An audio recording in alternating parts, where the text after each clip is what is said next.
மறுபடியும் live cancel ஆயிடுச்சா? இல்லை ஃபர்ஸ்ட் லைன் ஸ்டார்ட் பண்ணுமா இல்லை அப்படி? Okay. Where we left? That is a Hindu rate of growth. Okay.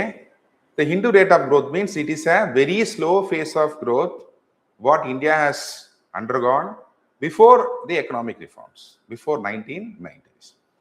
After the economic reforms, okay, yes, the globalization, liberalization and privatization, India has consistently marking a growth, or you can say the performing a growth of above 6%. But what is the issue here? So you know the exact difference between what is a growth and what is a development. Yes or no? So growth is a quantitative value and development is a qualitative value. Okay. So the greatest challenge for any state, or you can say that any state-led government, any government-led state, is to transfer the benefits of this growth to whom? To the people. Yes or no? Yes. But what is the problem here? The problem here is, so we adapt privatization. We adapt liberalization. We go for a private market. Okay. So what is a private market?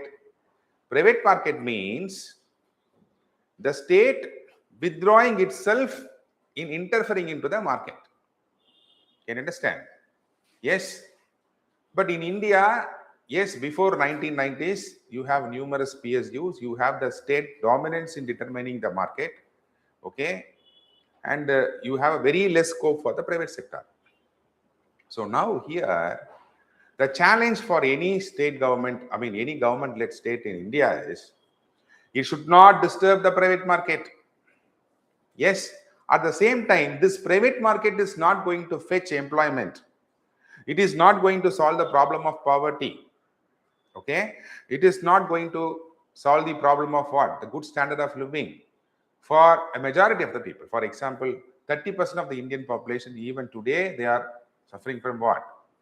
Poverty. What it means? It means that this private market is not accessible to whom? These marginalized people. Yes. So what is marginalization? So India is a land of diversity. You have various people speaking different language, belonging to different religion. Yes or no? And you have the caste system here. Yes. And each and every single cultural factor, regressive practices, cultural practices, will marginalize the participation of a person into the mainstream of economy. Okay. So here, the challenge here is, you need to reach the benefits of the growth to all sections of people, but a particular section of people, so-called the marginalized section, is not accessible to this benefits of this, what? This economic reforms. So what the government is doing for it? So the government is doing what? Schemes. Yes or no? Welfare schemes. You know about all the welfare schemes. Yes. So welfare schemes for the scheduled castes and scheduled tribes. Welfare schemes for what? The women. Welfare schemes for promoting small, medium and micro entrepreneurs to participate in this private market. See, when you have this private market, the private market belongs to people who has capital. Yes or no? Yes. So if everyone has to benefit out of this private market, yes, then every people has to be given an opportunity. Okay. So that is why we have what? MSME. Okay. So we have the education policy. We have a policy for minorities. Yes or no? So we have the microfinance. Yes. So we have programs that specifically aim to create entrepreneurs from the women. Yes. So the government, by devolution of these what schemes, yes, it is delivering, it is empowering the people to participate in what? In the private market. It empowering the people to have a good life, what? In the good standard of life. Okay, and that is why when you take the last 2 years of the newspapers, you have a very important news that according to this World Bank, yes, more than some around 1.3 crore people have been lifted out of what? Multidimensional poverty. And how it happened? It happened with every single scheme. For example, when you take the Pradhan Mantri Garib Kalyan Yojana, it gives food grains at the subsidized rate. We have the National Food Security Scheme.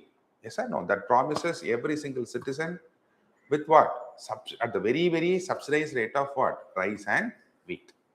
Yes, you have this Ujjwala Yojana that gives free gas cylinders to the women. Yes, you have the apart from the electricity, you have a scheme. Yes, for Indra Awas Yojana, for building houses, you have a scheme. To connect all the villages, okay, with the highways, we have this what? Pradhan Mantri Gram Sadak Yojana. Yes, to increase the mobility, okay, of the villages. So in that way, by and then you have this the promise of employment. Yes or no? The Mahatma Gandhi Rural Employment Scheme, the scenario has been changed to VB Ram scheme. Yes, it promises what? It promises a minimum number of days of employment to the people. Yes, so why the state is doing this? Why the state is doing this? Because the state only brings in the economic reforms. Yes, the state brings in the liberalization. The state brings in the privatization. The state brings the what? The globalization of this economy. On what basis? What is the aim of this economic reforms? To boost the growth, to increase the number of employment, to address the problem of what? Poverty. But yet, you have some considerable number of people untouched by this, the benefits of this globalization, privatization, liberalization. So it becomes the state responsibility to take care of the people. It is not out of the generosity the state is doing. It is a state responsibility. Yes. So in this way, inclusive growth is a very, very important topic. Okay. So when you take the last year question, in the last year question, yes, you have a debate. What is a debate? In India, you have a coefficient called what? The Gini coefficient. Okay. So what this Gini coefficient is going to indicate as the Gini coefficient indicate what? The equality, the status of equality in India. So there was a prediction, there was an inference from the household consumption expenditure that in India, because of these government schemes, all those government schemes, yes, there is increased consumption of goods. And this increased consumption of goods is on par with what? The people who earn good. So there was a statement that inequality in India is reduced. Can you understand? But contradictorily, there was a debate. What is a debate? See, that is a consumption-based inequality. What about the income-based inequality? When you take the World Inequality Lab, it says, yes, 1% of population, it shares 23.5% of what? The income, national income. Just 1%. Whereas 50% of the population, they share only 14% of the national income. So this was a debate. And this was a continuous debate that was happening where? It was happening in the newspaper, and you can find this answer where? You can find the question in the UPSC. Okay. So what you have to do again? So you have to go with respect to this inclusive growth. Yes. So you have to look at the debates. Okay. What is actually occupying the newspapers? And definitely you have a question on that. Can you understand? Yes. So it may be an appreciation question. For example, therefore last year, we have this multidimensional poverty index reduced in our country because of this much of number of schemes by the government? Yes. So you have to comment on it. That might be a question. Yes. And last year, you have a question of what? The reduced inequality, and you have a question on it. So what is going to be this year? So this is a very, very important topic. Okay. So this year, you don't have much debates on what? The government schemes, but you have a debate on gender budgeting. Okay. You have a debate on what? You have a debate on not women empowerment growth. Okay. You have a debate on women-led growth. So what do you mean by women-led growth? Yes, when you take the last 1 year, the last years, you have so many articles about, yes, about women's participation in the economy. Yes, what is women's participation? If this country has to grow for the double-digit growth, what do you mean by double-digit growth? What do you mean by double-digit growth? See, we have 6.1%. Yes, when you take the history of the growth right from 1990s, okay, our growth rate has not crossed 8%. 8% cross panni nama growth rate ponadhu. Yes, so what is the aim of India? Yes, we need to push this growth rate to how much percent? 10%. That is a double-digit growth. Okay, I want to cross double-digit growth. So how it is possible? Possible means you have to make those people, yes, who have the capability to participate in the economy, yes, and you have to allow them to participate in the economy. For example, you take women. You have a lot of professional women, yes, who are, what they are doing? Yes, they are resigning their job after marriage. Why? Why? Because they need to take care of their babies. Why they need to take care of the babies? Because there is no alternative solution. Where you have a facility in the city, where some kind of creatures take care of their babies in a very well manner. We don't have that policy. We don't have that facility here. So obviously what happens? A well-educated woman was not able to take part in the economy. Yes, so you need to create a policy for that.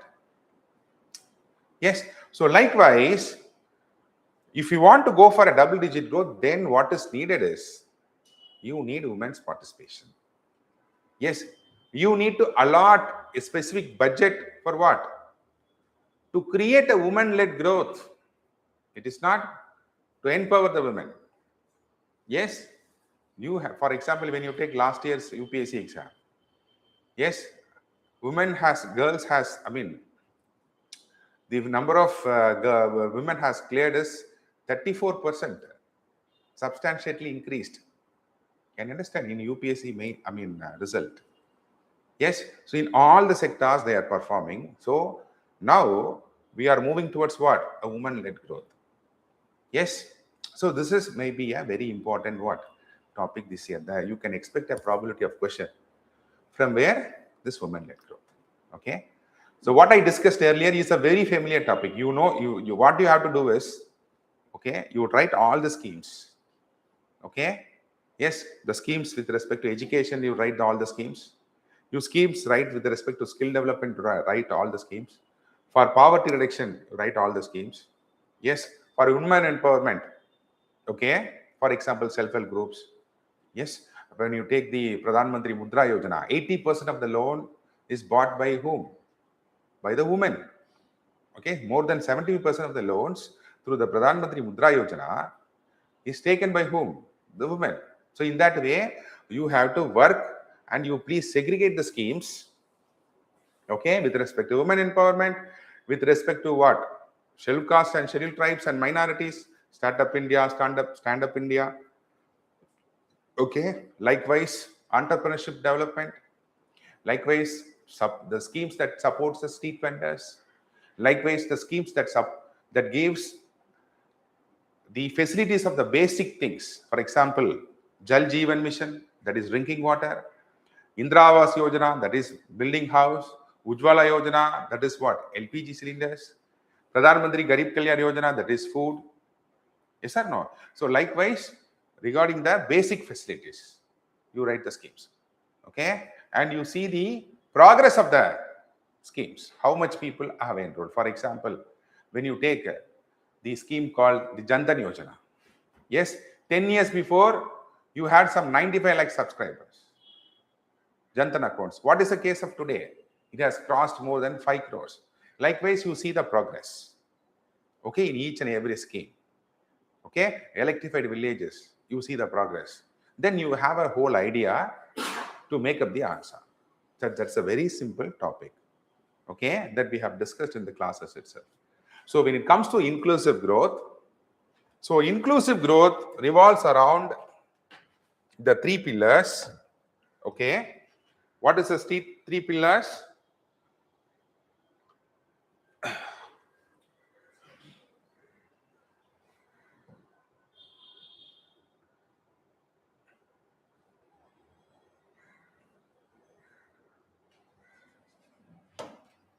Okay, number 1 is, so this is the state. So inclusive growth means the state responsibility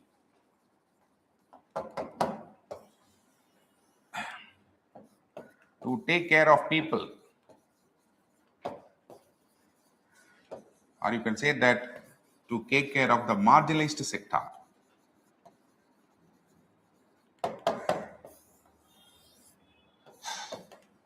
Who are untouched by the private market.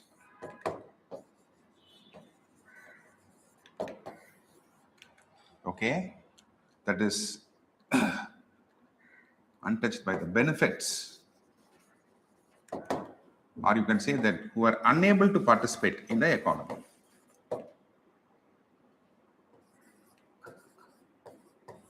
Unable to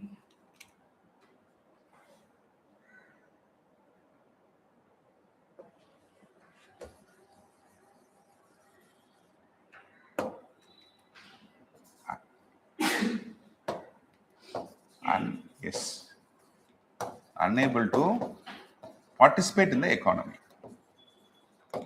Yes. So inclusive growth means, the simple concept is, you have this government that is taking policies to push the economic growth. Yes. But you have certain sector of people in this country who are untouched by the benefits of this private market, who are unable to participate in this market. Can you understand? Yes.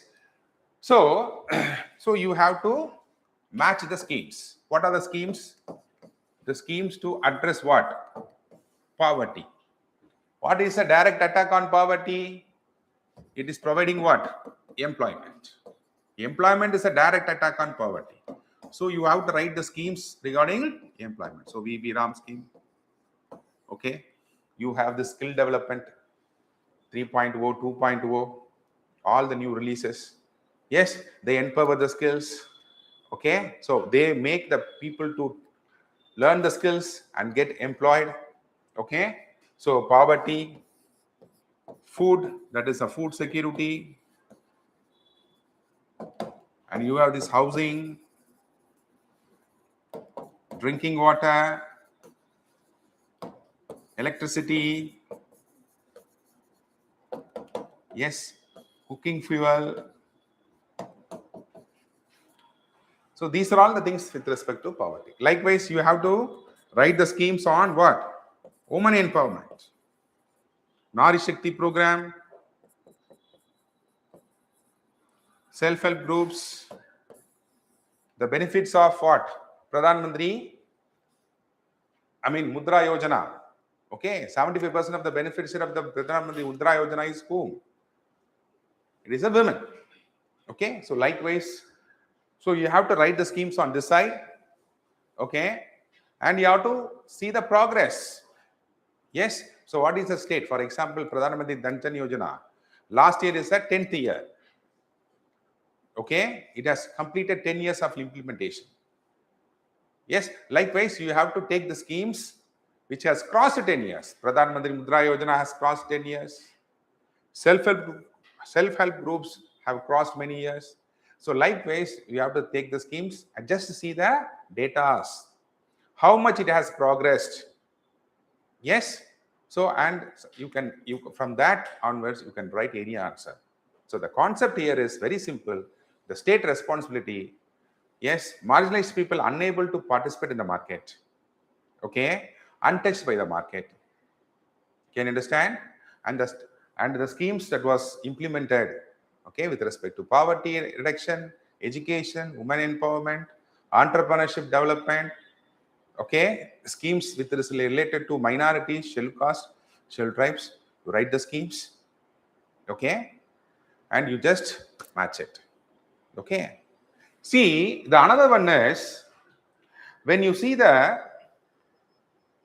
these schemes, you can find these schemes identical with what? The Sustainable Development Goals. What are the Sustainable Development Goals? No hunger, same, no poverty, yes or no? Gender equality, education, yes? So you have to have an idea. That might be a question. Yes?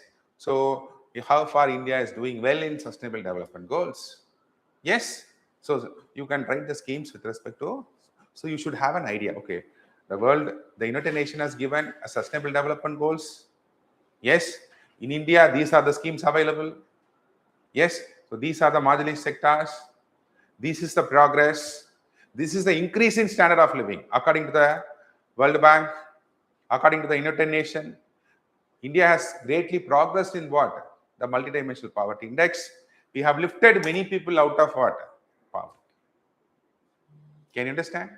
So this is a very basic approach. We don't want to go further detail because it's a very simple topic where you can work on it. So the only thing is you have to master the schemes, its progress. Can you understand? Yes, we don't have much time. Let us go further into what? This gender budgeting. Okay, this might be a possible question this year. Okay, so as I said, apart from seeing a woman from the perspective of gender, you have to see women from the perspective of what? As a human resource. That is very, very important.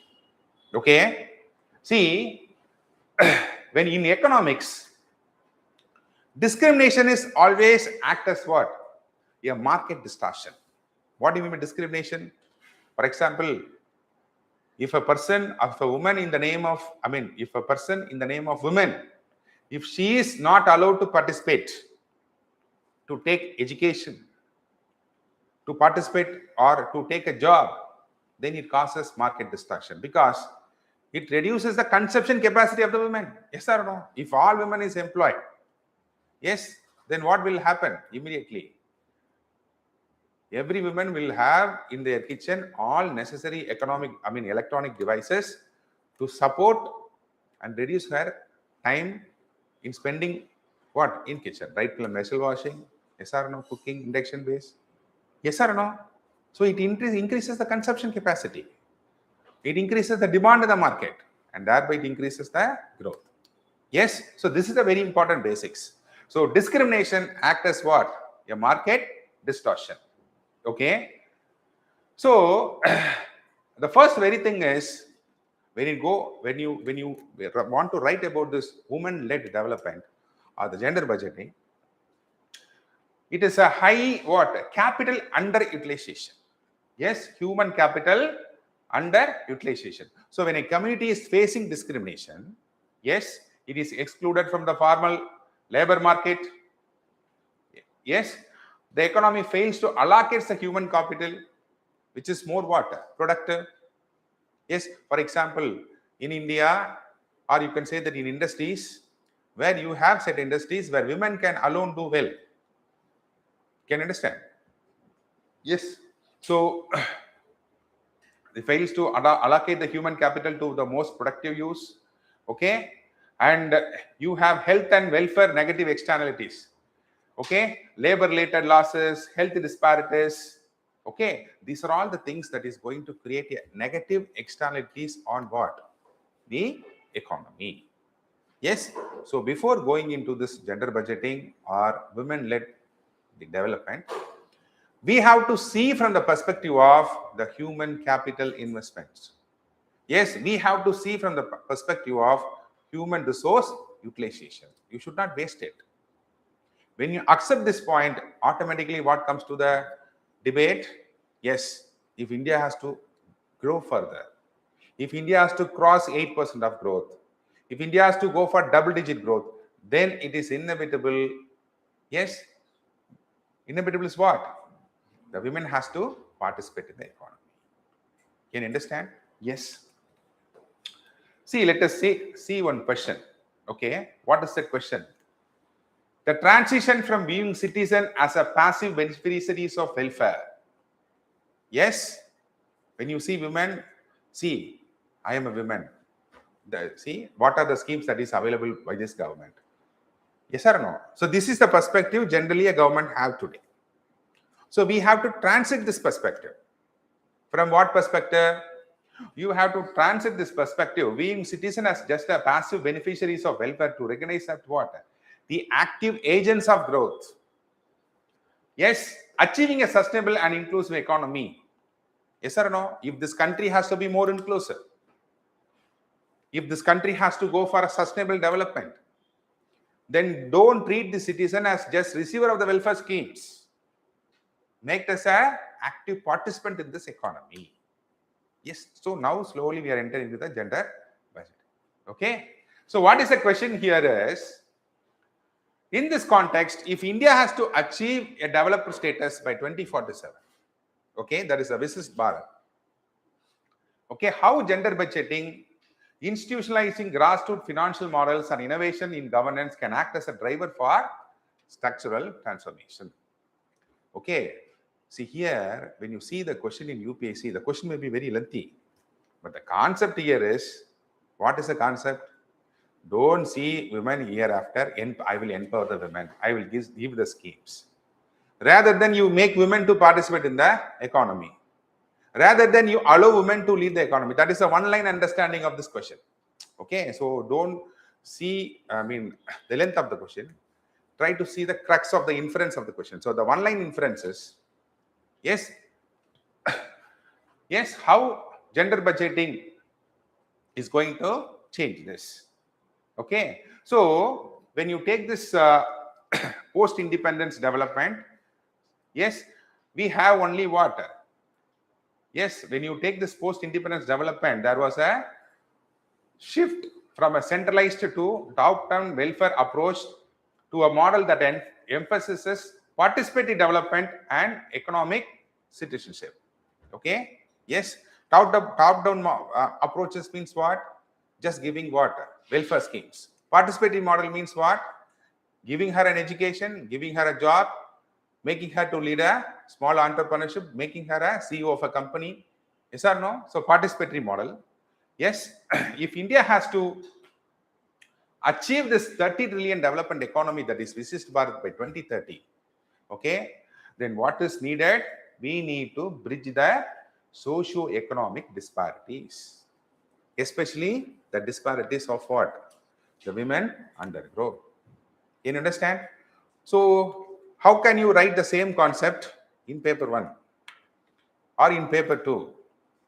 The same thing you can write in where? In paper 2 also.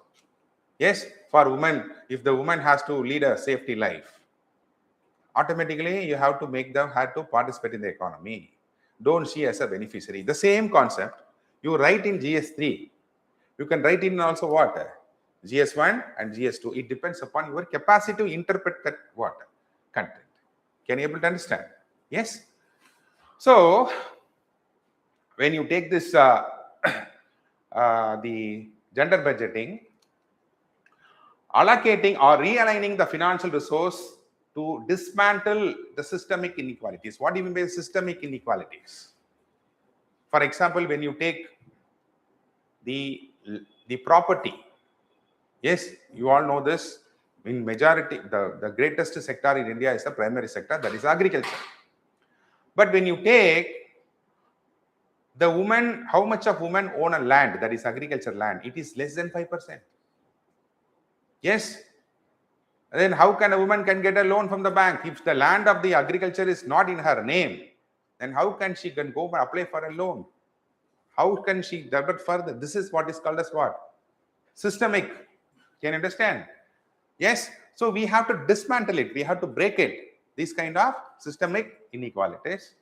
So, and transforming the women just recipients of aid, okay, to what? Equal economic drivers.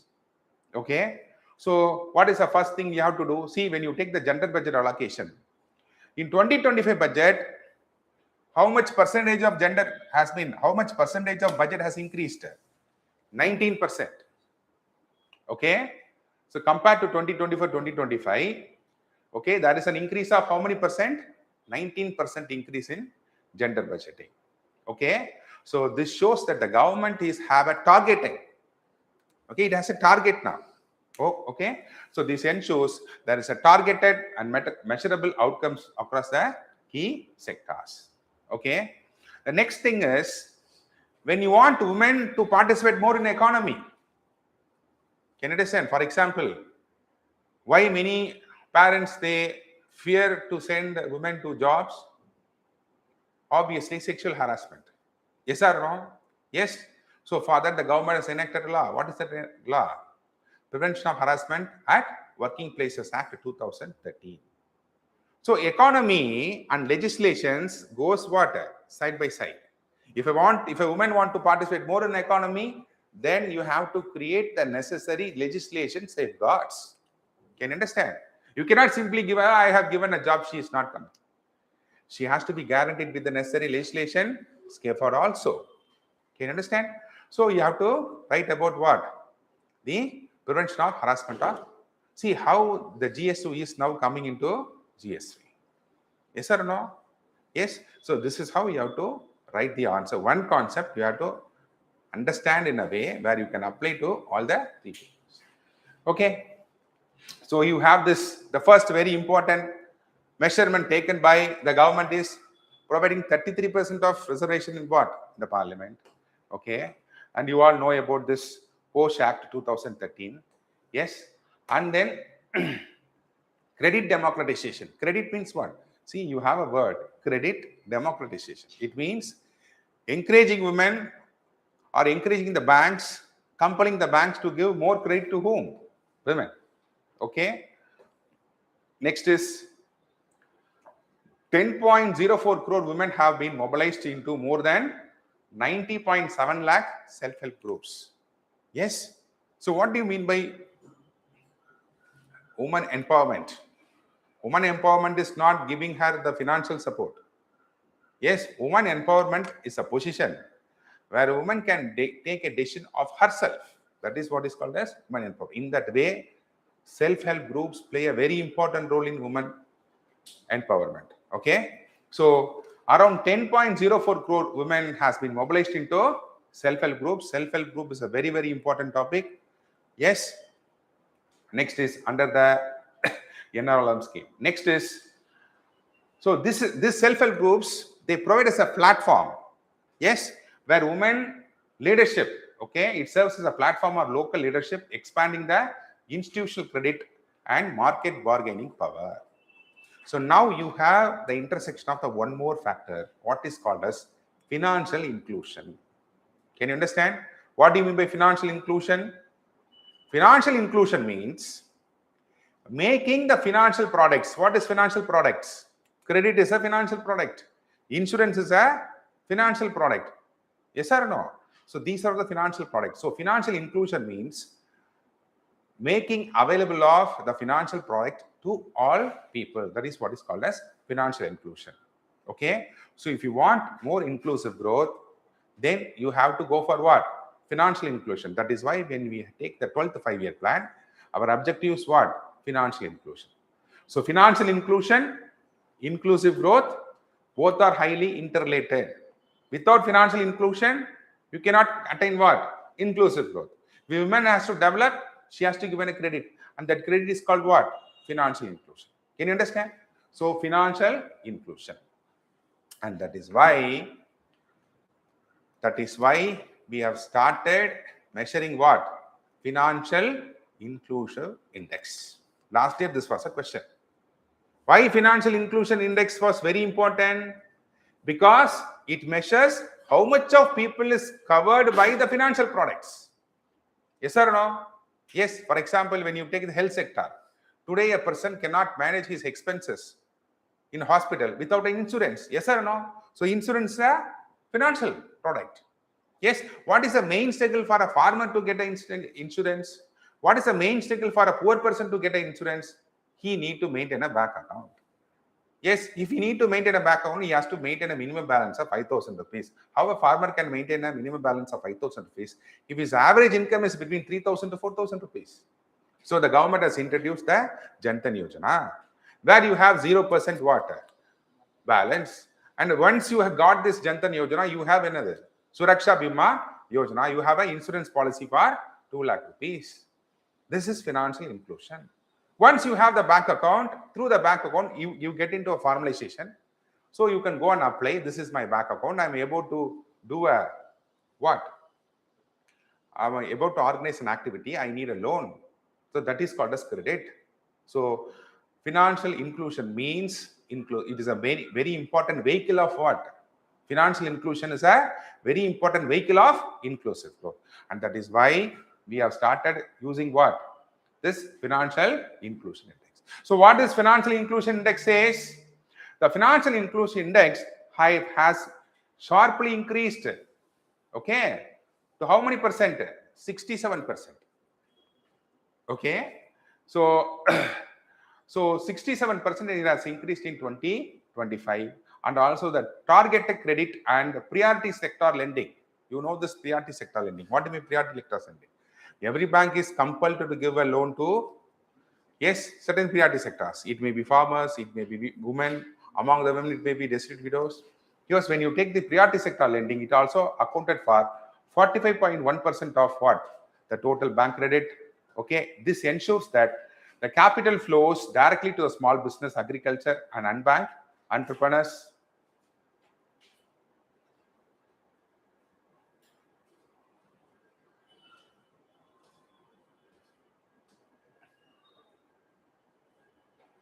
And also, as I said, we have the digital public infrastructure. Yes. And we have this aspirational district program. Okay. We have this grievous redressal schemes. So these things, okay, helps women, okay, to participate in the economy. Okay. So, so this is about the first thing. Yes. So in the first thing, what we are seeing is, yes, how the government is targeting women participation in the economy by allocating a specific budget. Okay, that is when you compare to 2004, I mean 2024-25, I mean 23-24, this 2025 has increased how much percent? 19%. And in the gender budgeting, yes, they have segregated the schemes, 100% sponsored, okay, 30% sponsored, okay, 60% sponsored. So now the government is specifically highlighting the schemes for women, which is 100% sponsored, which is 60% sponsored, which is 30%. So this targeted budget has a significant impact on what? Women-led growth. Can you understand? So this is a very simple concept of what? This gender. Next I said, the women development to women-led development. Okay. See, this is a very, very simple concept. If you want to achieve a macroeconomic, okay, and socio-political goals of Vishisht Bharat 2047, okay, rather than women development, you have to go towards what? Women-led development. Can you understand? Yes. So when you take this, the same story only, okay, you have this, the Nari Shakti program that positions women as a very important driver of macroeconomic resilience. So here they are speaking about the GDP growth. Okay. Next is, so when you take this IMF estimating, okay, so integrating women into the formal economy, it is going to accelerate what? The GDP growth. Okay. And when you take this what this IMF is projecting? Yes, that a 5.8% boost in the labor participation of women, it is going to emerge. I mean, it's going to expand the market of economy by how many percent? 8%.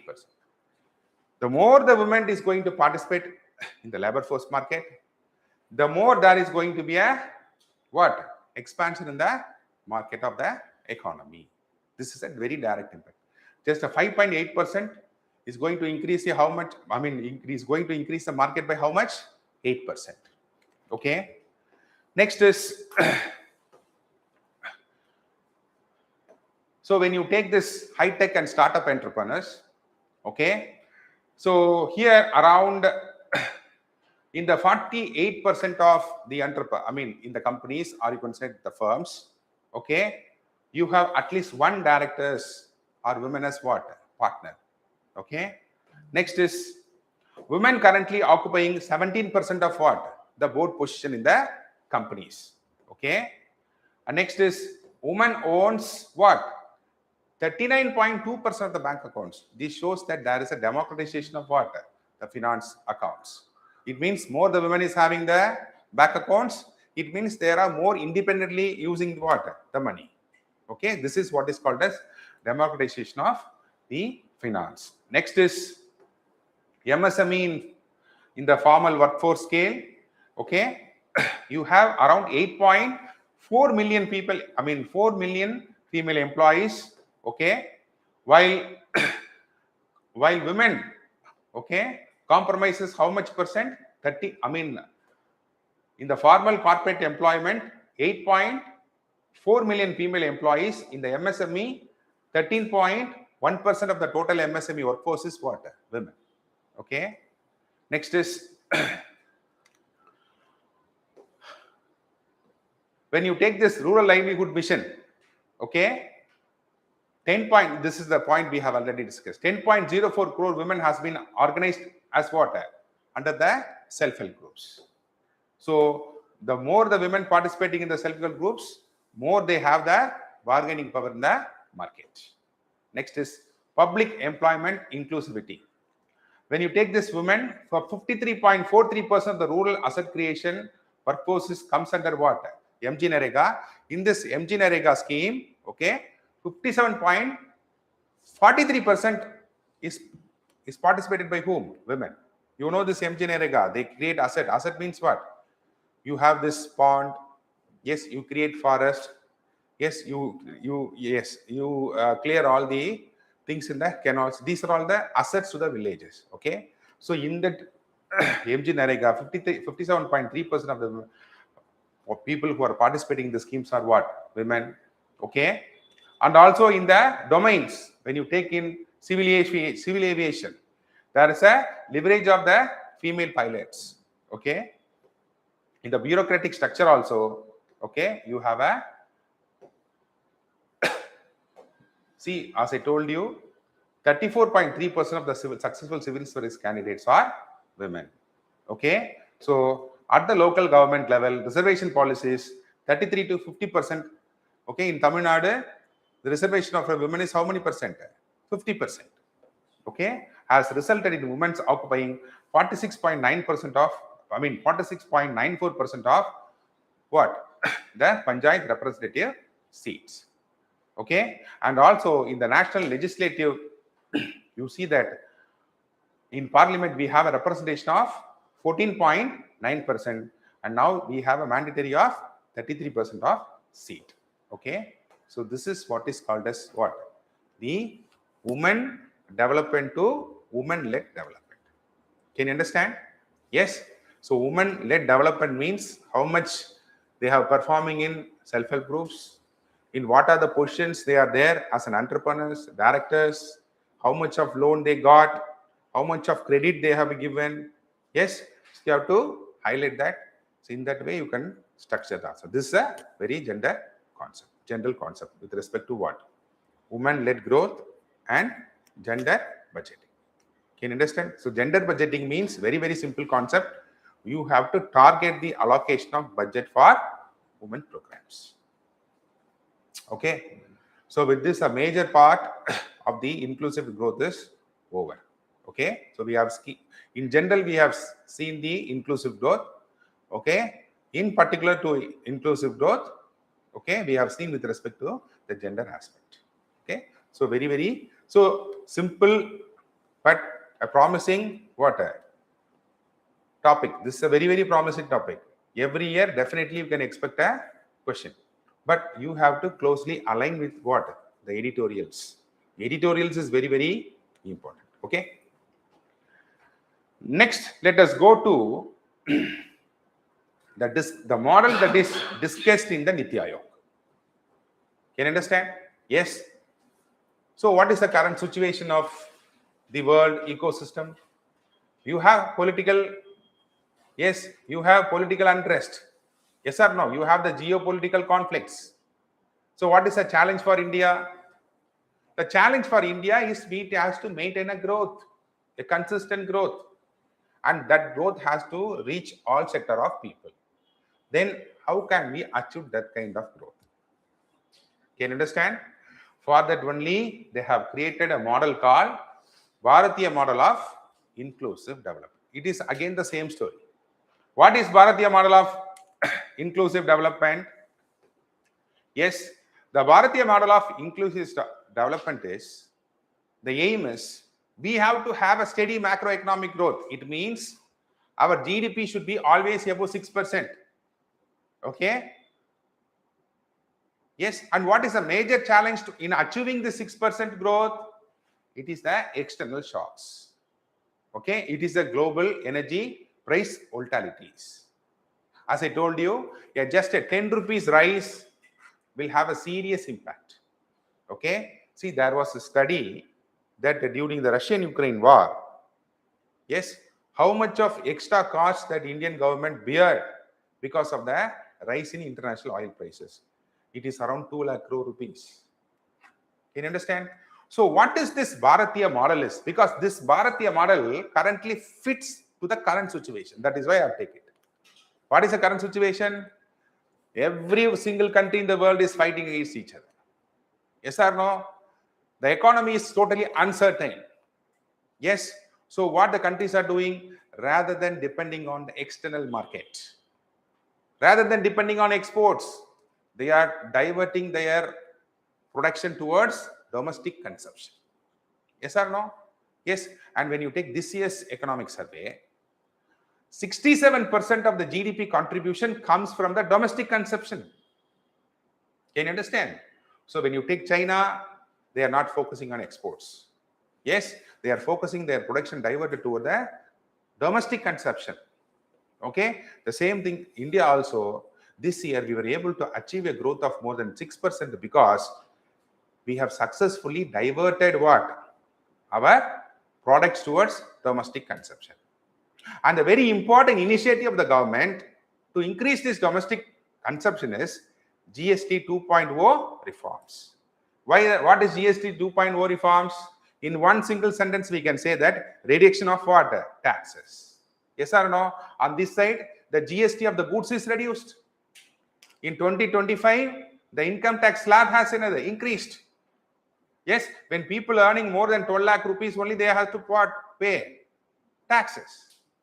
So the income tax exception slab has increased last year, and this year the GST 2.0 reforms greatly reduces the taxes. So the extension of the income tax slabs makes availability of money more in the hands of the people. When there is a reduced tax rates, people buy more, and hence there is a cycle of what? Domestic consumption. So the aim of GST 2.0 reform is to boost the consumption. The aim of increasing the tax slabs more than 12 lakh rupees is empowering the people to buy more goods. So both interlocked in a very right phase. Can you understand? So domestic consumption is the only solution in the current situation. Okay, this we already know, we have discussed in the classes. But what is this Bharatiya model? This Bharatiya model is particularly aimed at protecting our internal market or protecting our country's growth. That is a macroeconomic features. You all know what is a macroeconomic features. Inflation is a macroeconomic feature. GDP growth is a macroeconomic feature. Yes, so we need to have a very good steady macroeconomic growth feature to prevent this country from the external shocks and global energy volatilities. For this, we have taken what? Bharatiya Inclusive Development Model. Okay. So what this Bharatiya Inclusive Development Model? First thing, it rejects the traditional top-down command and control state socialism. Can you understand? What do you mean by it? Means what is socialism here in India? Socialism means the intervention of government into the market. Can you understand? So Bharatiya model totally rejects this. Okay, so that should be more liberalized. The market has to be what? More liberalized, so that more people can start good companies. Okay, they should not wait for the rules and regulations to be followed. Okay, so instead it introduces what? A virtuous cycle where the empowerment of citizen, very, very important. Targeted empowerment of citizens. Targeted means what? You target the women. They are not developed. Yes, sir, you target the scheduled caste people. They are not developed. You target the particularly vulnerable tribes. They have not developed. You target the minorities. So those people who are not able to participate in the economy, you target them. Okay. So targeted empowerment of citizens, very important thing. Equality of opportunity as the core structural engines driving a competitive private sector led inclusive growth. Can you understand? Can you able to understand this paragraph? Yes. So hereafter, the state is not going to dictate anything in the economy or in the market. It is going to further what? Liberalize it. That is why we have a very famous sentence. What is the sentence? Minimum government, maximum governance. Okay. So, okay, fine. When you are going to step out of this market economy, then what you are going to do? I am going to create a model. And what is that model? And that model is based on the equality of opportunity. That model is based on the empowerment of what? Citizens. Okay. So the model explicitly acknowledges the role of family and community in driving the socio-economic safety nets. Yes, legally, structurally reflected in the India's robust household savings rate. Very, very important. So this is a very important sentence. For a country, if you want to generate capital, then what the citizens of this country has to? They should have a high saving rate. For example, when you take China, China is one of the superpower in manufacturing today. Yes or no? How it is able to achieve it? By high investment and high savings. So the people work, they earn. They save more. The government able to generate more capital. Again, they will invest. They employ more people. Further, more income. And again, they save more. Further, so this is a repeated reinvestment. Okay. So the government has understood it. Okay, fine. Yes, our economy lies in the community. Our economy lies in the family. Yes. So what are the structural pillars? Is market economics and individual initiatives. Okay. So individual initiatives. Okay. Rather than giving the market, for example, when you take some 15 to 20 years before. 15 to 20 years before, what is the debate?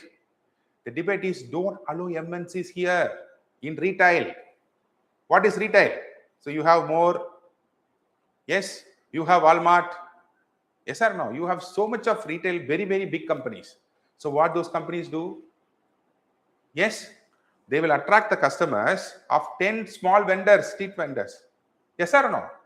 Because of what happens? Inequality increases. The profit of the 10 vendors is taken by one MNCs. Okay. So this model is going to consider who must the growth drivers, not the big companies, not the big business houses. Can you understand? So they are going to consider the small regional entrepreneurs, voluntarily formed groups that drives employment generation. Even today, 70% of the employment is given by the unorganized sectors. The MSME, small, medium and micro enterprises.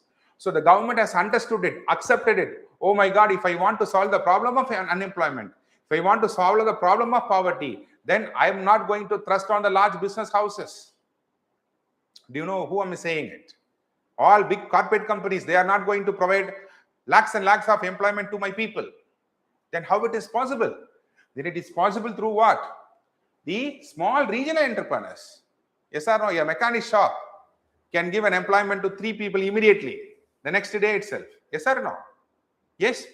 Small entrepreneurs, they have a promising, yes, employment facilities, whereas big companies, yes, they all go towards what? Automation. So the government believes in that pillar. And the second pillar is dismantling regulatory monopolies. Okay. The framework transition the government from producer to enabler and facilitators, driven by the systematically streamlining over 40,000 regulatory compliances through which the business reform plan sparked to intense market competition. So this is with respect to what? PSUs. Can you understand? Yes. Before that, you have a law. What is that law? If I am a company, I am going to purchase one product from a vendor. So my first preference has to be given to whom? Another government company. Can you understand? If that is the rule, then how a private company which a best quality with cheaper rate can survive in the market? Yes or no? In private sector, what has to be there is competition has to be there. Yes or no? Yes. If the competition has to be there, when I am a vendor company, government company, now I am getting a quote from both a private company as well as a government company, then there will be a competition. Competition leads to more efficiency, more innovation. Yes or no? Then there will be a more functioning of the market. Yes. So that is why regulatory monopolies will be abolished. Next is infrastructure. Okay. So you all know this infrastructure. If you are going to invest 100 rupees in infrastructure, yes, for example, when you take the sectors, we have 3 sectors: agriculture sector, industrial sector, and services sector. When you see all these sectors, the average growth is only 3%. But in the services sector, when you take the transport, the average growth is more than 12%. Imagine. All the sectors except the transport department has a hiked growth of around how much percent? 12%. How it is possible? It is possible by the government's projects. What is that project? Public investment. North-South corridor, East-West corridor, Golden Triangle, Pradhan Mantri Gram Sadak Yojana. The more the government invested in the public infrastructure, the more the private government must invest. Yes or no? So 100 rupees a government is going to invest.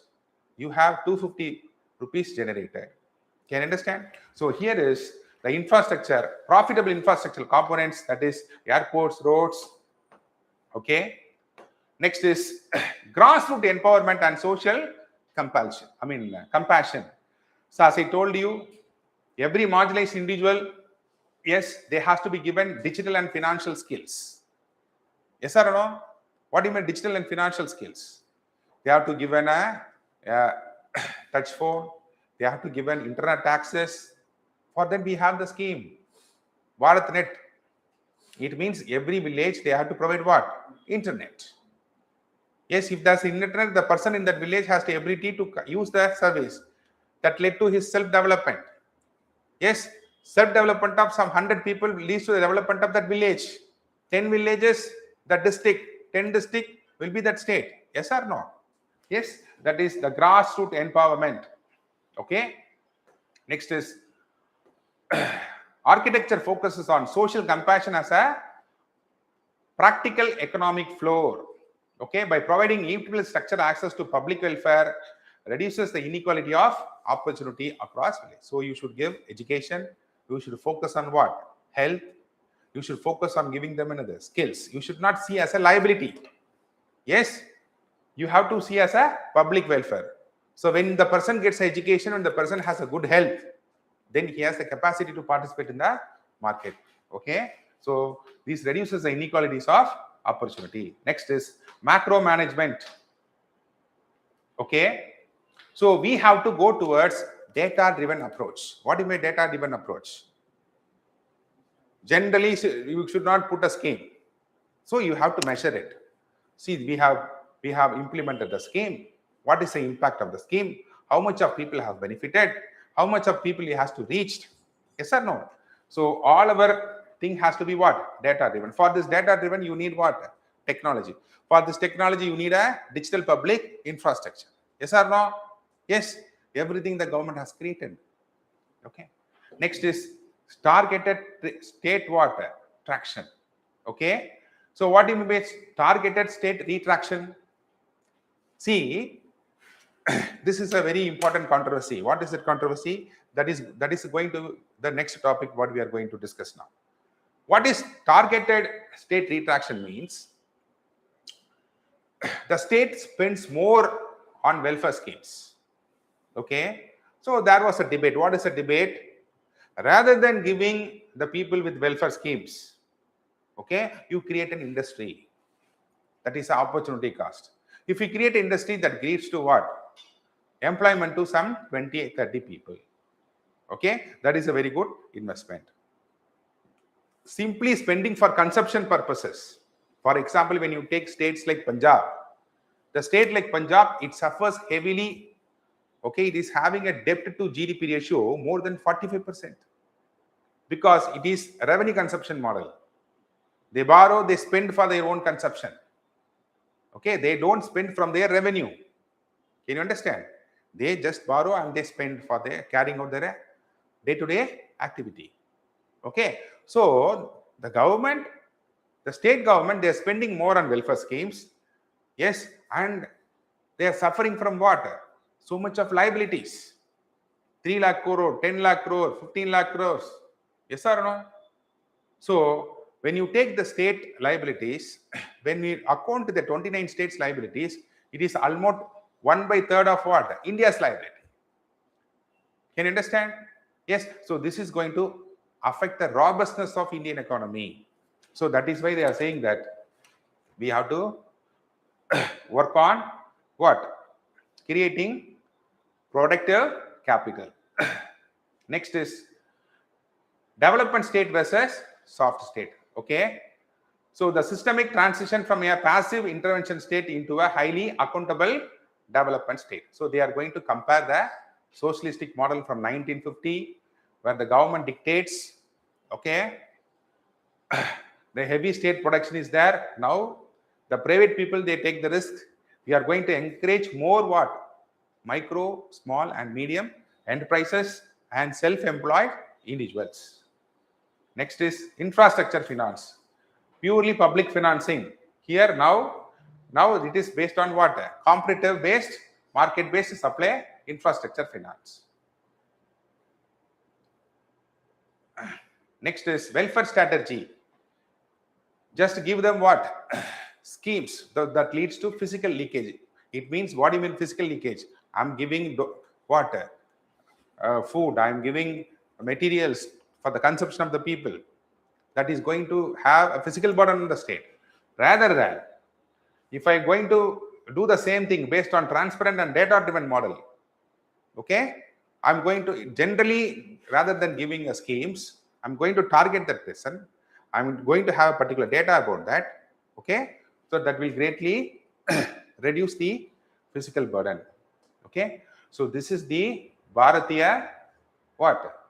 Model of inclusive development. Okay, so what is Bharatiya model of inclusive development aims at?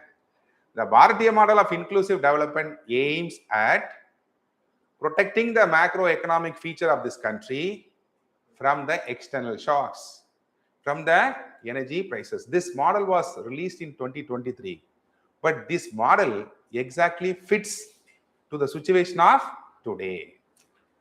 So in that way, this Bharatiya model of inclusive development gains a very important attention. Okay.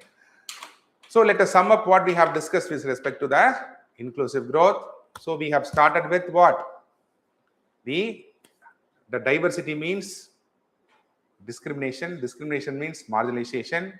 Yes, this is on one side. The other side is we have a promised economic growth of more than 6% even today, but the benefits, transmitting these benefits of the growth to the people is the greatest thing. For that, we have so much of schemes with related to poverty, women empowerment, yes, marginalized sector, entrepreneurship. Entrepreneurship means empowering all sections of people to participate in the market economy. Yes, so these are all the things to promote what? Inclusive growth. So we have this inclusive measurement index. Okay, to measure how far these people are what? I mean, financial inclusion. How much of people are included in the I mean, the growth. Okay, how much this growth is more inclusive? Yes. So these are the things what we have discussed, and then we have discussed about what? Women. How far this women budget is very important. Yes, how we have to see women from the perspective of human resource development. Yes, and we have seen the perspective of woman growth to woman-led growth. Yes, and we have seen the Bharatiya model, that the inclusive model, and the main aim of this Bharatiya inclusive growth model is to protect this country from external shocks and what? Energy prices. Okay, so that's all. So this is the overall area of inclusive growth. Okay, there may be some exceptionals. Okay, so we have to closely work with what? Editorials. Okay, so last year, inequality is there or not in the country is a very important topic. This year, economic resilience. What do you mean by the word economic resilience? Economic resilience. This year, the word economic resilience has gained a very important thing. What is economic resilience?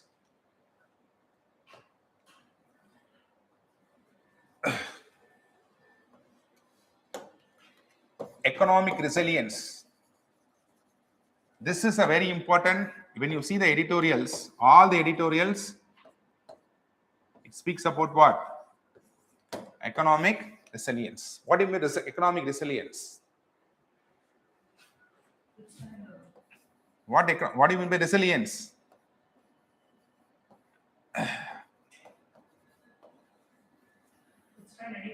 Withstand any problem. Can you understand? So what is economic resilience? Our GDP growth has to be between 6 to 8% of growth. It should not go below what? 6%. Okay. At the cost of what? If there is of so much of external shocks, either from the Iran-US war,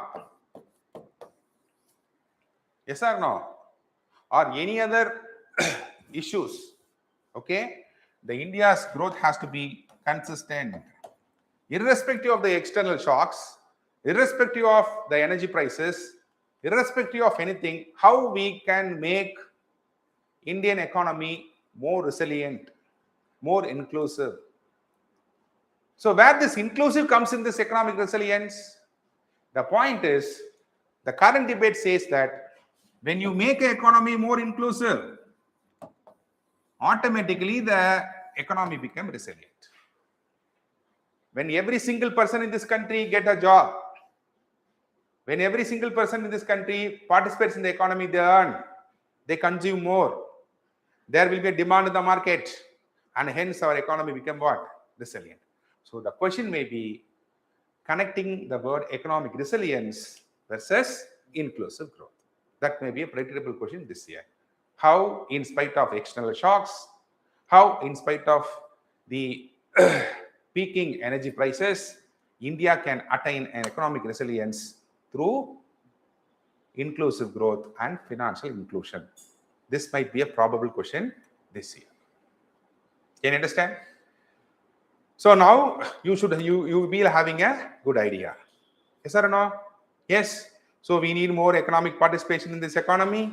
So empower the MSME, women. Yes or no? All people, all sectors. So hence the economy becomes more participative, more demand for goods, more domestic consumption. Yes. So we are less dependent on exports, and thereby what? Our economy will be resilient. So now the concept is connecting economic resilience versus inclusive and financial inclusion and inclusive growth. How a country can go for an economic resilient of external shocks is by ensuring financial inclusion, by ensuring inclusive growth. Can you understand? Yes. Shall we move to the next topic? The next topic is subnationalism. Yes, subnationalism. or you can say that the fiscal federalism. Okay. So what do you mean by fiscal federalism? Recently, in India, in the world, the sun rises in the east. If there is going to be any political debate or economic debate, then it starts from in India where? From the south. Yes or no? So recently, our Prime Minister, our Chief Minister have released what? A white paper. And what this white paper says, the white paper says a contradictory statement. When you go to the RBI reports, yes, the RBI reports of the last 2021 to 2025, it says Tamil Nadu has greatly reduced the revenue deficit by 28%. But here, contradictorily, the white paper says the revenue deficit has been increased by 60%. Can you understand? Yes. The government says that we have a liability of 13 lakh crore rupees. And these liabilities are unaccounted in the state-owned PSUs. Can you understand? Whereas the other debate says, hey, look at these PSU companies. These are all not software companies of the state government. These are all the public transport. These are all what? The state public distribution, food distribution PSUs. These are all the electricity. For example, you take the electricity. Yes, you all know this. Electricity comes under Article 21, which is a fundamental right. But the public distribution, or you can say that the distribution of electricity comes in the state list. So obviously, the responsibility of giving this electricity to the people comes under what? The state list. Okay? For example, when you take in the case of Tamil Nadu, we are buying electricity at the rate of 9 rupees per unit. Okay? But we are selling it for how much rupees? 8.85 rupees. Okay? In every single unit, Tamil Nadu incurs how much of loss? 15 paise loss. Yes? And when you take the other side, Tamil Nadu gives 100 units of free electricity to 2.3 crore people. Some 2.85 lakh people, 85 lakh farmers, they receive unconditional free electricity for their irrigation facilities. Yes, the state government says all the very important sectors, health lies in my state list. Education lies in my state list. Electricity providing lies in my state list. All the very important, crucial public domains, okay, public health domain, education, welfare, electricity, it lies in the shoulders of the state. Yes or no? So these liabilities are because of giving what? Delivering these kind of schemes to the people. This is not a careless, okay, this much of the debt is not accumulated because of mismanagement. It is a deliberate political choice. What is political choice? I need to serve my people with good facilities of what? Electricity, cheap transport. Yes or no? Because these are all the fundamental needs. This is a political choice. Now the debate has started. What is the debate started? They have started terming these things as what? Freebies. Yes or no? So the entire debate of the current situation in India is when come to the state finance, the discipline of the state finances. Okay? Yes? And there was a report that was published with respect to the physical health of the state, how the states are doing well. Okay? But when you take the report, the white paper that is published by the Chief Minister, it compares two states, Maharashtra, it compares Gujarat with Tamil Nadu. It says that Gujarat has a very good what? Debt to GDP ratio. It is less than 25%. It is less than 20%. Whereas when you take the debt to GDP ratio of Tamil Nadu, it is 25% and above. But what our people are saying on this side, When you compare the financial statement, you compare the human resource statement also. Yes. When you take the poverty reduction ratio in Tamil Nadu, it is 9%, whereas it is 19% in Gujarat. So there was a huge debate. And what huge debate is what? The state accumulates so much of debts. And these debts impact the economic robustness of the Indian economy. This is not good. The state has to reduce the debt. Okay. See, when you go for further critical examination of this accumulation of debt, okay, what there will be a question. The question is, okay, why you are getting debt? There is a state-owned revenue, yes or no? You get taxes. You have your own royalties. Where these monies are going? Surprisingly, when you go and investigate, all this money are going to pay for whom? The state government employees' salary, their vehicles, pensions, and all the schemes. So when you have a state earning 70%, or you can say that when you have a revenue, or when you take a state revenue, if the state out of 100% of the expense, if it earns 70% of its own revenue, then 66% of its revenue earned after 70%, 66% of its revenue earned is spent for the salaries and pensions itself. Then again, this is a debate. Oh, these states are accumulating debt because they are giving salaries. They are giving pensions. Can you understand? On the other hand, you have the pay commission, 7th pay commission, 6th pay commission, they are increasing. So, see, this is a kind of a confusion. Okay. So this year, you have this, what? The physical health index. What is physical health index? The central government started measuring the performances of the physical health of the states. Okay. So in that way, and also this year, you have released the Finance Commission report. Yes. How many Finance Commission this is? 16th Finance Commission. And this 16th Finance Commission has reduced many central sponsored scheme to the states. Can you understand? And this 16th Finance Commission also given a very important report. What is the report? Don't bother about the debt. Okay. For example, as per the Fiscal Responsibility and Budget Management Act, yes, a state's revenue deficit should be less than 3%. State revenue deficit should be 0%, and the physical deficit should be less than 3%. But when you take the last year's physical deficit, it is 4.4%. When you take this year's physical deficit, it is 4.3%. So we are, for the namesake, we are reducing 0.1% what? Physical deficit. Then you have an act that says the physical deficit cannot be beyond 3%. But in reality, for the past 20 years, since this act is enacted, we are not able to contain this physical deficit within what? 3%. That is an issue here. Yes. So what happened? And they went for global comparison. And what this global comparison say? Hey, don't bother about this FRBM Act. Yes, debt is healthy. Yes or no? Yes.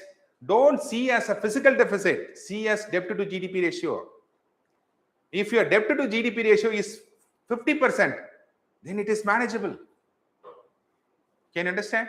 So, when you take this debt to GDP ratio of India, it is 56%.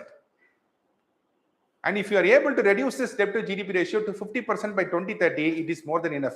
This is a statement of whom? The Finance Commission.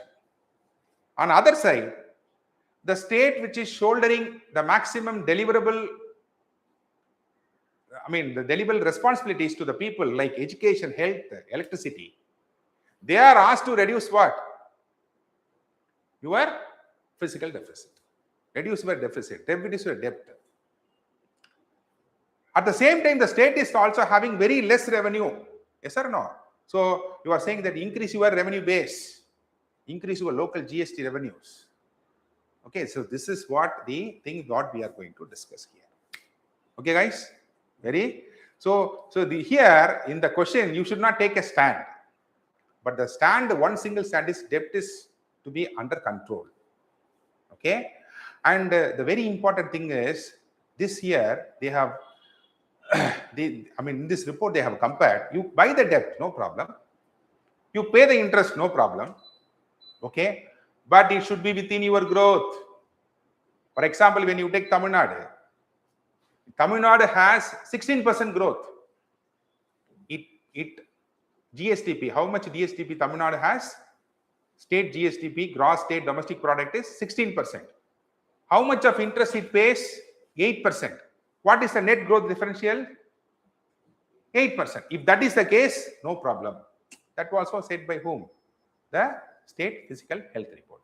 Okay. So it advises the state to reduce their debt. Yes. And it also says that if your growth differential is within your contained limit, then it is not a problem. Okay. So let us discuss what this thing is about. Okay. So here, macro physical context. See, in Indian economy, state government handles 2/3 of the total public development spending. Yes or no? Its revenue is very small when compared to the central government, but 2/3 of the public development spending responsibility lies on the shoulders of the state government, and roughly accounts for 1/3 of India's general government debt. So the national economic resilience is completely tied to the fiscal discipline of individual states. So now the ultimate aim of the current government is, yes, it is not about 10% growth. Oh my God, this year I got only 6.71%. So next year I'm going to have 7%. Next year, that is not the aim of current government. Not only India, for any country. Yes, whether you are able to maintain the stage, that is more than enough for me. Whether I am able to balance, okay, in this current external shocks, that is more than enough for me. So the current thing is, the current need of the hour is economic resilience. So if you want to have economic resilience, then what is important? Physical discipline is important. Yes. So when you take this recent physical health index released by this 2026 by Niti Aayog, okay, to eliminate data manipulation or window dressing, what do you mean by window dressing? Window dressing means each and every PSU will be having lot of liabilities borrowed from the market. But in the budget, the state government, they won't bring under what? Revenue deficit. Can you understand? Yes. Why they don't bring under the revenue deficit or the debt? Because if it is brought under the budget, then the state's bargaining capacity to get the loan will be high. The interest rates for the state will be high. And the central government stating that this much of debt you have bought, you are not allowed to further borrow further. Yes or no? Yes, Tamil Nadu may be borrowed so much of amount, but it cannot happen without the permission of the union government. For every amount the government of Tamil Nadu borrows, it has to get the permission of whom? Government of India. So normally what they will do, they will hide the liabilities of the PSUs. If they include the liability of the PSUs in the budget as a debt, then it will reduce the state's bargaining capacity for getting the money, to borrow the money. So that is what is called as window dressing. So now it is going to the entire data verified through the Accountable Auditor General. Yes, 18 states they have tracked, and 10 northeastern states and Himalayan states. Okay, so these are the things states they have studied. Okay, what is the first thing they have taken? Quality of expenditure. What do you mean by quality of expenditure? If I'm going to spend, so you have two types of expenditure in a budget. What are the two types? One is revenue expenditure, the other one is the capital expenditure. Which is good? Capital expenditure is good because capital expenditure leads to the creation of asset, it provides some employment, and there is an economic activity that is created. Whereas revenue expenditure is what? Salaries, pensions, petrol to the officer's car, electricity bill, these are all what? revenue expenditures. Can you understand? Of course, transfer payments, that is the social welfare measure, that also comes under what? Revenue expenditure. So the aim of any budget is reduce the revenue expenditure and increase what? Capital expenditure. So here it evaluates how much of productive capital outlays a state government gives. Okay. Yes, evaluation of ratio of productive capital outlays relative to the revenue expenditure. Okay. The top tier states ensure development spending exceeds 2/3 of their total budget. Okay. Top states, they are spending how much? 2/3. These are all just information. Next is revenue mobilization. This is they have studied. First is how much they have spent, whether they have spent on revenue, whether they have spent on capital. The second thing is how they mobilize the revenue. For example, when you take Tamil Nadu, out of 100 rupees it spends, 70 rupees comes from its own revenue. Okay. Yes, and it says that out of the 70 rupees, 66 to 67 rupees I spend for salaries. I spend for all consumption activity. Okay, then why you are borrowing remaining 30 rupees? I am investing in the capital. Why I am borrowing is the argument of Tamil Nadu is I am borrowing to invest as a capital expenditure because that is going to give future returns. I am not borrowing to spend it to give salaries to my employees, to pay pension of my employees. Yes or no? Yes. So here it tracks the growth rate of the state-owned revenue. So you know this tax-based and non-tax. Next is fiscal prudence, the very, very important. What do you mean fiscal prudence? In English, prudence, I mean in Tamil, prudence means என்னது? பார்த்து செலவு பண்றாங்க. Okay, கரெக்டான விஷயங்களுக்கு மட்டும் செலவு பண்றாங்க. That is fiscal prudence. Not luxurious spending, not unnecessary spending. Okay, fiscal prudence. It studied the fiscal prudence. Next is debt index. So what do you mean debt index? Assess the volume and accumulation velocity. Yes or no? So the ex-finance minister of Tamil Nadu says, you are saying the current liability of Tamil Nadu is 13 lakhs. I am saying by the year you complete this government, your liability will be more than 20 lakh rupees. Because all the promises you have made, it demands an additional of 42,000 crore rupees. How you mobilize that resource? Okay, so that is what is called as debt index. How much fast you are accumulating the debt. Next is debt sustainability. I told you now the differentials. You buy the debt, that no problem, but whether you're able to pay the interest out of your growth. Yes or no? That is what is called as what? Sustainable. Yes, when you take the white paper itself, that is published by the current Honorable Chief Minister, it says our debt to GDP ratio fluctuates between 2.3% to 2.7%. It means it is in the range of what? Sorry, 28.3% to 28.7%. It means it is in the range of 28% only. Sustainable debt management. Can you understand?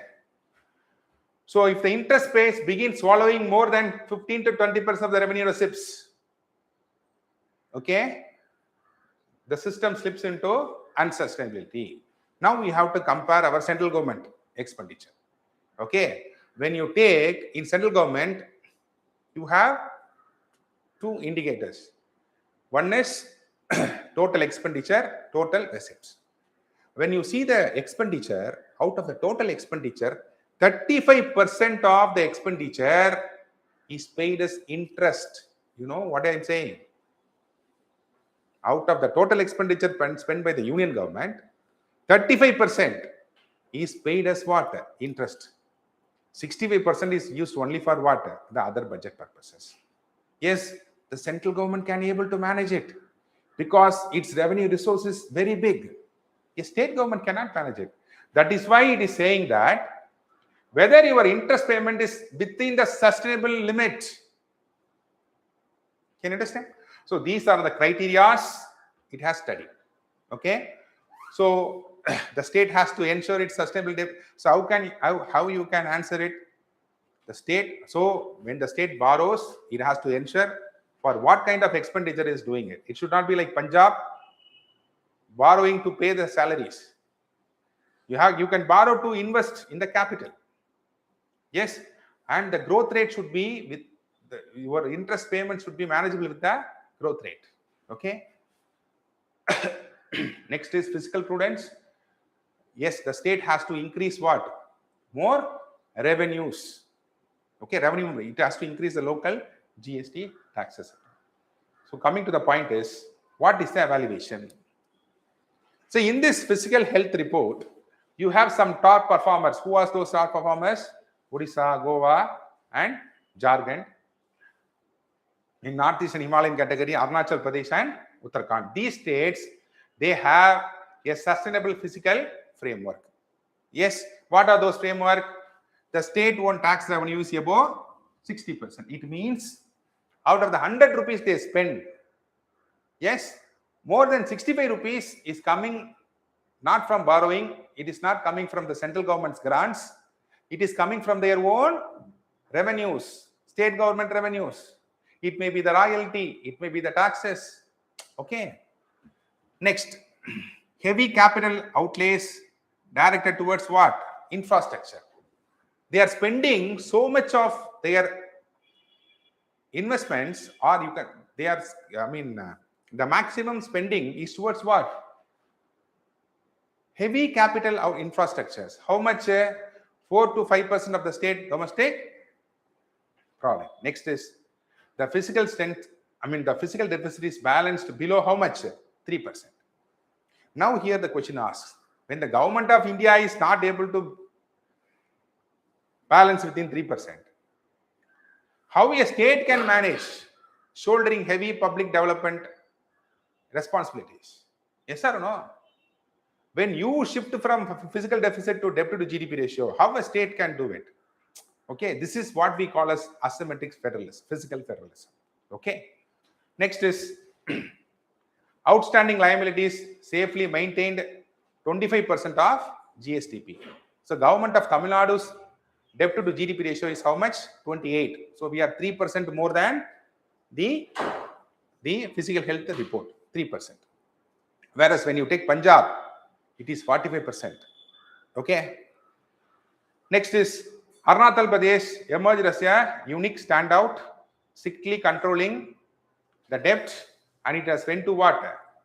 Physical surplus. Surplus means what? There is no deficit at all. Yes. So here you have to see one thing.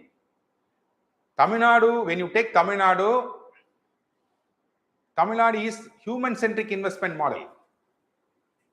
But when you take Gujarat, it is capital-centric investment model. What do you mean capital-centric investment model?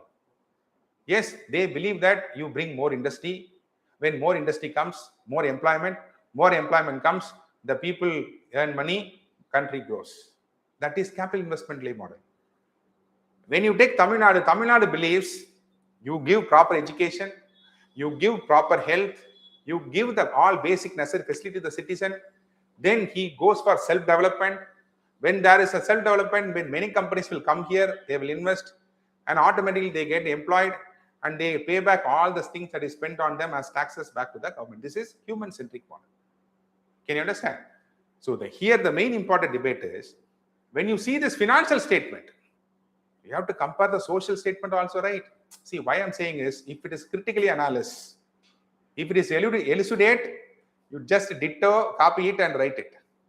If it is critically analysis, you can write it what?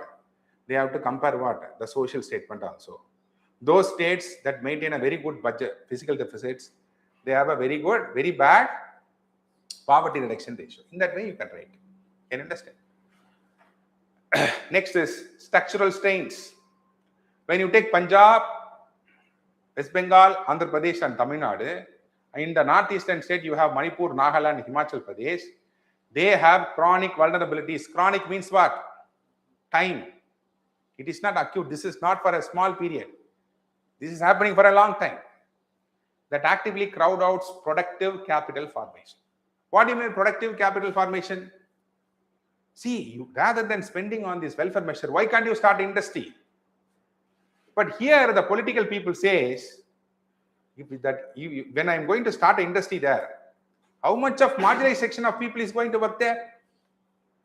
Yes, they will be employed as sweepers, they will be employed as OA, they will be employed not more than a clerk. Yes or no? And whom they are going to employ? IITs, IIMs, or in tier 1 educated engineering college.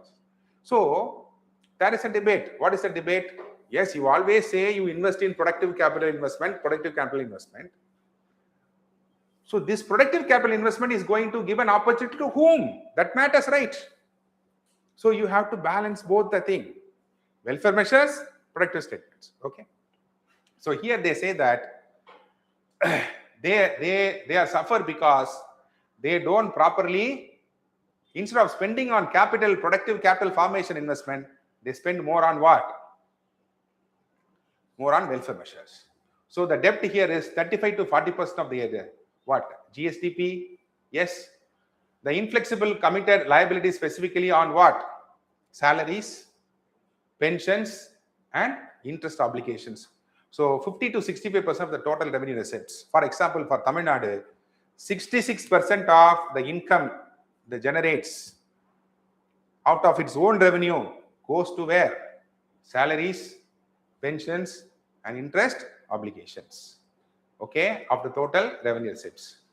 Okay, the interest servicing alone is more than 15 to 20% of the net flows. Okay, so what this data points? So there is a physical pressure that is going to create on Tamil Nadu. Okay, why Tamil Nadu is highlighted? Because when you take the electronics manufacturing, it is a number one in India. You understand? It is a topper in exports of electronic manufacturing. Okay. Next to Maharashtra, the very important manufacturing state in India is whom? Tamil Nadu. Yes. So Tamil Nadu alone contributes to more than 10% of what? The total growth you have many states now. Every state is contributing to the growth of India. Out of that, 12 to 13% of the growth is contributed only by whom? Tamil Nadu itself. So India bothers. Oh my God! If because of these kind of debts, if manufacturing, states, very good manufacturing states like Tamil Nadu, if it gets affected, yes, then will be impact for India also, right? So slipping the aspirational back. So what is the prescription? So this might be your answer. Okay.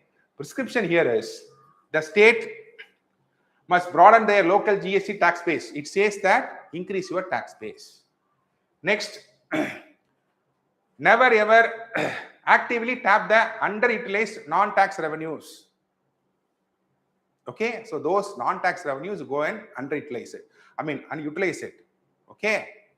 Next is what are those property taxes, royalties? For example, you have NLC here. So the NLC pays around some 3,000 crores every year. NLC pays a royalty to whom? Tamil Nadu. Likewise, you have so much of quarries here. The government has to ensure whether these quarry has paying the royalty properly to the government of Tamil Nadu. Yes or no? So increase your local tax base, increase your non-tax revenues. Okay. The state might have a public sector unit. Yes, if it performs so well, yes or no, then it becomes a revenue to whom? Government of Tamil Nadu. Yes or no? For example, when you take Titan, you all know Titan, right? Titan company.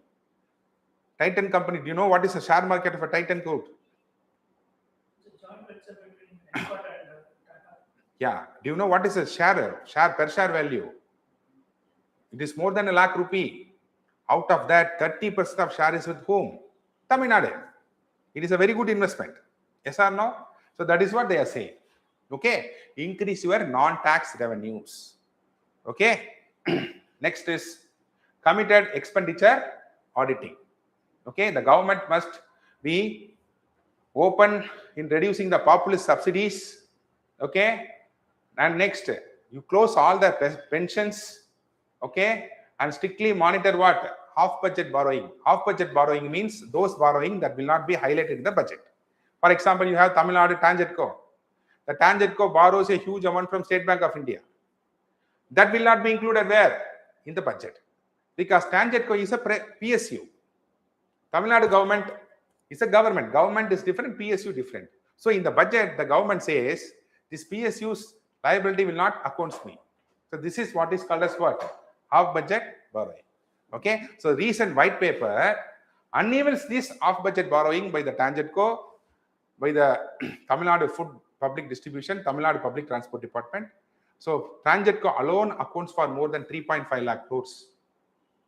Can you understand? This is off budget borrowing. Next is prioritizing. You give more importance to what? Capital investments. Okay, reduce your revenue expenditure. Yes, matching the emphasis of the Finance Commission. So this is with respect to the subnational fiscal federalism. This is a general concept. You may expect a question in anything. You may critically analyze. You may comment on it. You may support the argument.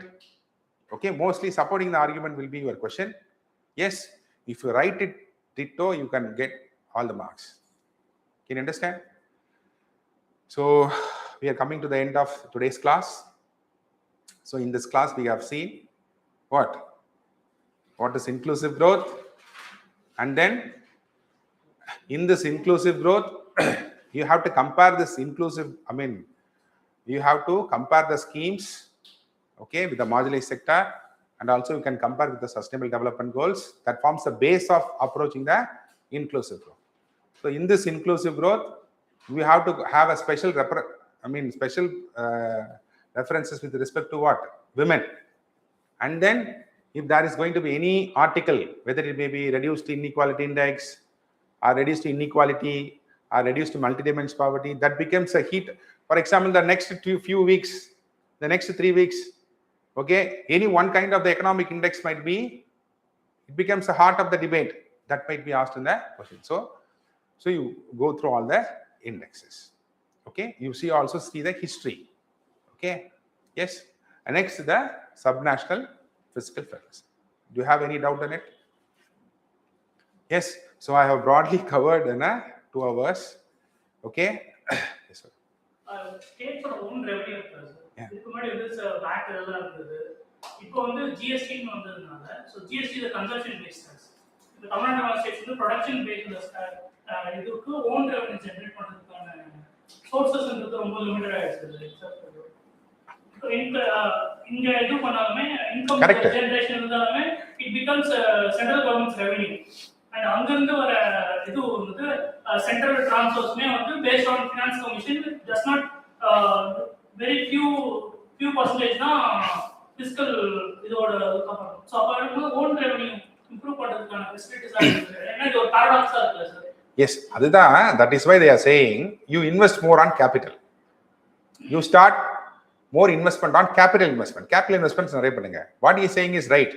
See, for example, when you take the 16th Finance Commission, this 16th Finance Commission also has said that 41% of the total central pool of taxes has to be delivered to whom?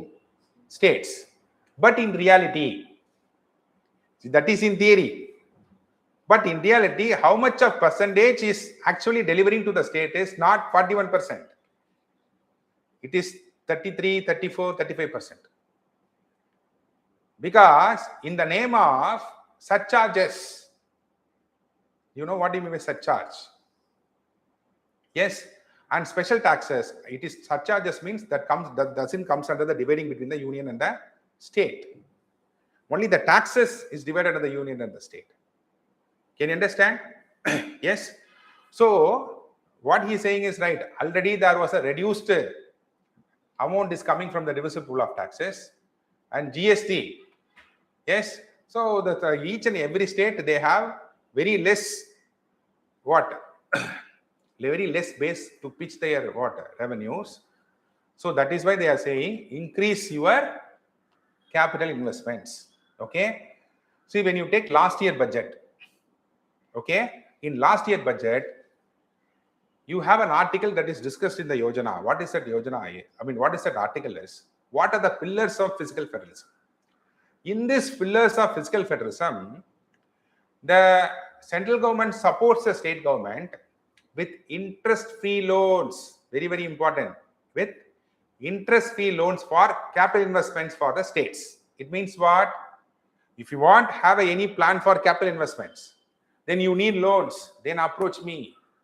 I will give you what? Interest-free loans. Can you understand? If you want to borrow for a capital investments, yes, the central government has increased the borrowing percentage by 1% to the states.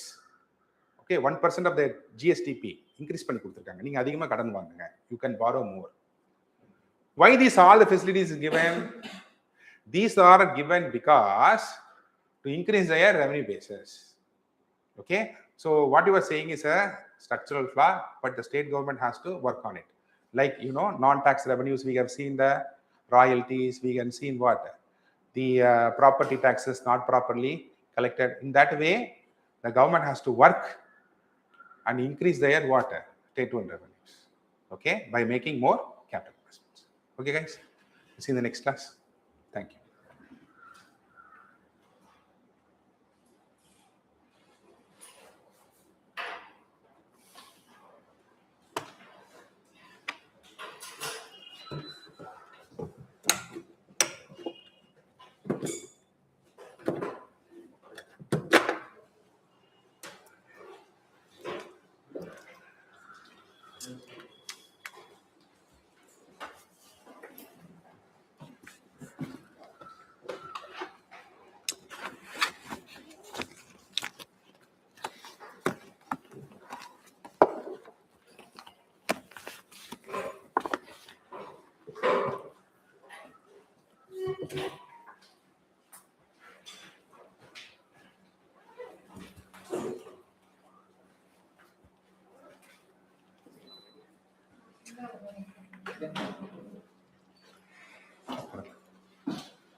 Mic off பண்ணிக்கிறவங்க orange colour ready. Okay, நான் mic of